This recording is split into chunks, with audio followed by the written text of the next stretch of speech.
Welcome to Fireside Chat. My name is Sai. In this video, I'm going to go over the possible changes to our retirement plans if Secure Act 2.0 gets signed into law, and how Secure Act 2.0 will make an impact on our Fat Fire strategy. On March 29, the House of Representatives passed H.R. 2954, securing a strong Retirement Act of 2022, and the bill has strong bipartisan support by a vote of 414 to 5.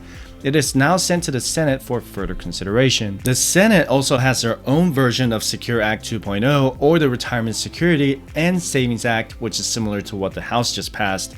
The Senate will vote on their own version of the Secure Act 2.0 and then send it to the House on May 5th to have them vote on the Senate version of Secure Act 2.0. The Senate will need to reconcile both bills, vote on it, send the reconciled bill back to the House for approval, and then send it to President Biden for his signature. If I had to take a wild guess, this bill will probably get done in the summertime before the midterm elections. Let me give you a little background on why this bill has overwhelming bipartisan support for the next 90 seconds. According to Fidelity's 2020 Retirement Savings Assessment Study, millennials born between 1981 and 1996 are more prepared with their retirement plans than Gen Xers born between 1965 and 1980. On average, they increased their savings rate from 7.5% to 9.7% over the past 2 years. However, millennials are still the generation that lags on retirement savings. The Center for Retirement Research did a separate study on millennials' readiness for retirement in 2021. The data showed millennials had a lower net wealth to income ratio compared to the previous generations. The primary reason is their student loan debt. The study showed that 40% of millennial households between the ages of 28 and 38 had student loan debt that amounted to more than 40% of their income. So the intent of Secure Act 2.0 is to help every American achieve retirement security and financial goals. In today's workforce, roughly 1/3 of the American workforce is millennials born between 1981 and 1996. American people are working longer to pay off their debt and saving for retirement at the same time. It is extremely difficult for an average American to maximize their retirement contributions while they're still paying off their debts with high interest rates. Secure Act 2.0 is supposed to provide these solutions, so let me highlight the key changes in this bill. So I'm just going to go over the House version of Secure Act 2.0 since that's the one that's been passed. The first key change is to require employers to automatically enroll newly hired employees in a tax-deferred 401k or 403b, also known as a defined contribution plan, and automatically contribute 3% of the employee's pay in pre-tax dollars into a traditional 401k, with an annual bump of 1% up to at least 10%, but no more than 15%. Employees would also have the freedom to contribute more or less if they choose to. I think automatic enrollment is extremely important and beneficial for people who are just starting to invest for their retirement, or people who haven't contributed enough towards their retirement. So the study showed how millennials are behind on retirement because many of them graduated from college during the dot-com bubble from 2001 to 2003. And the global recession in 2008 to 2009, and not to mention the global pandemic that shut down the economy in 2020. It was really the worst time for millennials to enter the labor workforce. By the way, you can get our free fire resources by visiting firesidechat.com/contact. You can also check out the Fireside Chat shop, and I have all of my stuff on my bookshelf at firesidechat.com/shopping. The second change is the employer match, and currently in our 401k or TSP, any employer contributions or the employer match have to be paid into traditional 401k or traditional TSP accounts. So for example, if you make all of your contributions into a Roth account, your employer match can only go into the traditional or pre-tax account, which will require you to pay taxes later on in retirement. The new law would allow employees to move their employer match directly into the Roth account. So what that means is that you will have to pay taxes now, so later you won't have to pay taxes during your retirement. These employer Roth contributions would require you to pay more taxes from your salary. So for example, if your employer match is $3,000 and you put it into a Roth account, that $3,000 becomes an addition to your gross taxable income. The third change is the contribution limits for personal contributions and catch-up contributions. The contribution limits for IRAs, 401ks, 403b, and any other retirement plans will change based on inflation every year. For example, the IRA contribution limit of $6,000 hasn't changed since the year 2018.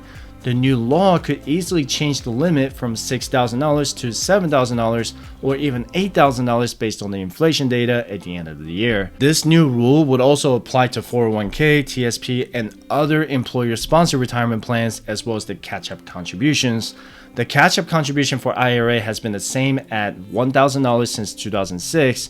The contribution limit for 401k has only changed by $500 to $1,000 since 1999.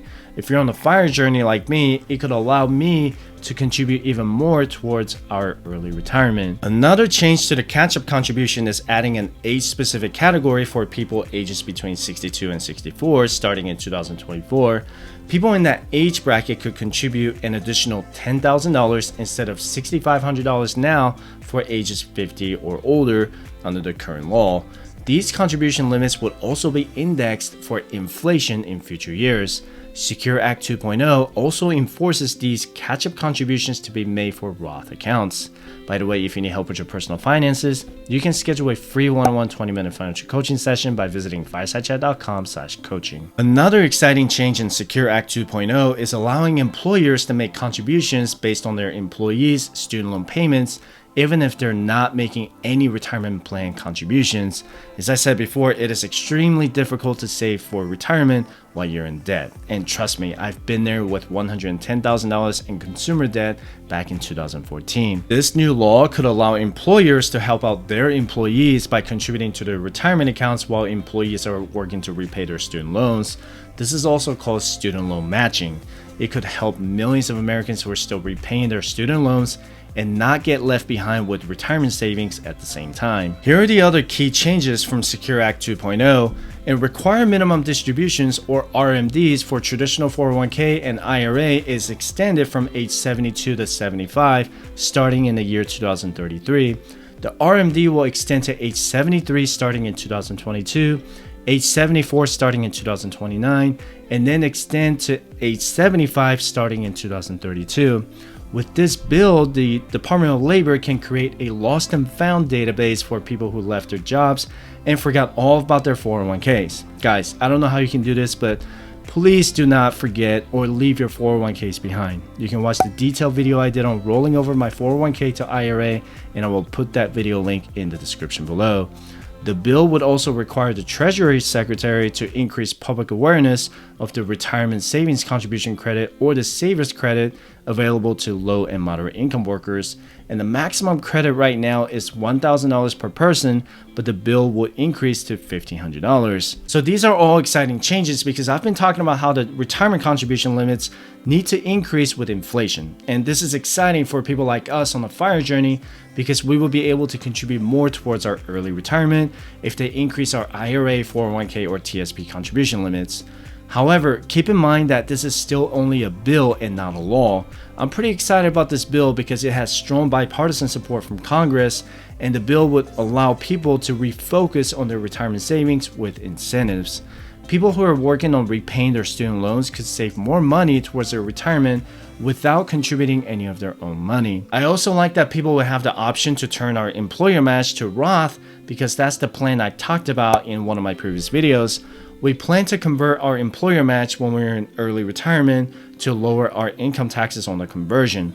I think this would benefit more for people who aren't already in the 28 or 30% tax bracket.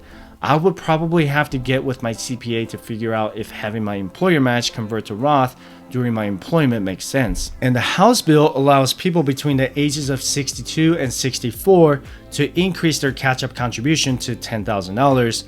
I would argue that it should be $10,000 or more after age 60, like what the Senate is proposing to do.